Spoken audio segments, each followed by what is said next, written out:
Tapos sa swimming pool din isa inapagawa naming dream house mga kamangyan. Ang kaso nga nila ay garni yung itsura.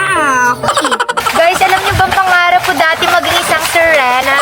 Ayun na nga niyo mga kamangyan. Dahil nga niyo na late lang ng konting. Ay, ang dami. Ayun na mga kamangyan, ngayong September talagang sure na ito na masisimulan na. Kasi pag hindi ako nang tatapos nito, ay hindi. Dahil nga niyo nainip na ako diyan mga kamangyan at ligong-ligo na rin ako. Ayan nga niyo at kako, dininalaan muna ako sa bahay kubo. Magagawa nga niyo ng swimming pool. Ito ilang minuto lang tapos na. Kaya super init din kasi talaga ng panahon ngayon mga kamangyan. And ayan, nagligo-ligo na muna ako dyan. And after nyan, yung mga pamangkin ko masunod na rin din. Grabe, nagulat ako mga kamangyan. Nung last na nagligo din ako dito sa bahay kubo, pinakita ko sa inyo yung inagamit kong shampoo para doon sa balakuba. Sobrang daming interesado. And yung Himalayan Healing Soap ng Bella Amor mga kamangyan, hindi din yun basta-basta kasi nakakatanggal siya ng mga kati-kati o kung ano pa mang sakit sa balak. Mayroon kayong psoriasis, eczema, skin rashes, ringworm, acne, pimples. Ito talaga yung kailangan nyo mga kamangyan. And subuko na to kasi meron akong dermatitis. As in, mukha siyang pimples pero sobrang kati niya talaga. Nagsimula yan mga kamangyan nung college ako, pasulput-sulput siya. And ang hirap talaga kasi hindi mo alam kung ano yung product na gagamitin mo. Buti na lang meron ganun yung mga kamangyan kasi mga ginamit ditong ingredients all natural, chemical free, merong anti-inflammatory properties. Kaya kung kayo hindi nyo pa alam kung ano yung gagamitin ninyo and sobrang namumroblema pa rin kayo hanggang ngayon, ako ay itry nyo na rin mo are. For the go!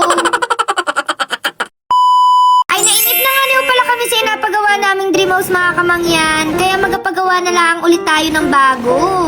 For the go! So, ayun na nga niyo mga kamangyan. Baka isipin ninyo na nasa Mindoro pa rin kami mga kamangyan. Gawa nga niyo na rin malawak na lupain na are, na rin palayan. Pero hindi, ereho ay sa Compostela, Davao de Oro. And yes, napapaisip kami mga kamangyan kung dito na lang kami magbahay at wag na sa Mindoro. Ay, hindi! Ayun nga mga kamangyan, syempre joke lang yun. Wala tayong ganong kalaking pera para magpagawa ulit ng panibago pang bahay. Salamat! Pero ayun nga mga kamangyan, grabe, sobrang natuwa ako din mga kamangyan. Gawa ng sobrang lawak talaga ng mga taniman nila dini, gayaan. Hindi lang palayan, as in may mga sagingan pa, may mga kung ano ng puno, mga kung ano ng pananim, na talaga namang sobrang sisipag nila. Ito yung mga hanap buhay nila dini. Sobrang natuwa din ako din mga kamangyan. Gawa ng yung pinakita ko sa inyo na inagamit namin sa bukid na DJI Agras T70P. Inagamit din nila dini. Kaya nung sinabi ko sa inyo nung nakaraan mga kamangyan, kapag mga malalaki talagang taniman, ito yung inagamit nila kasi high-tech, mas mapapabilis yung gawain. Inagamit yan sa pag-spray, sa pag-spread ng mga fertilizer. And kapag mano-mano yan mga kamangyan, naabot talaga ng ilang oras. Pero dahil gamit nga yung drone, talagang ilang minutes lang tapos na. Sobrang nakakatuwa mga kamangyan kasi meron na rin dito sa atin sa Pilipinas. Kasi sa ibang bansa, ganito na rin yung gamit nila. Tulad ng pag-ani ng mga palay mga kamangyan, dati mano-mano, ngayon may mga harvester na. Yun pa rin yung mga magsasaka natin pero mas pinadali na yung gawain nila. At sa sobrang ganda nito mga kamangyan, parang gusto ko ng utusang maglaba, mamalengke at saka magluto sa bukid.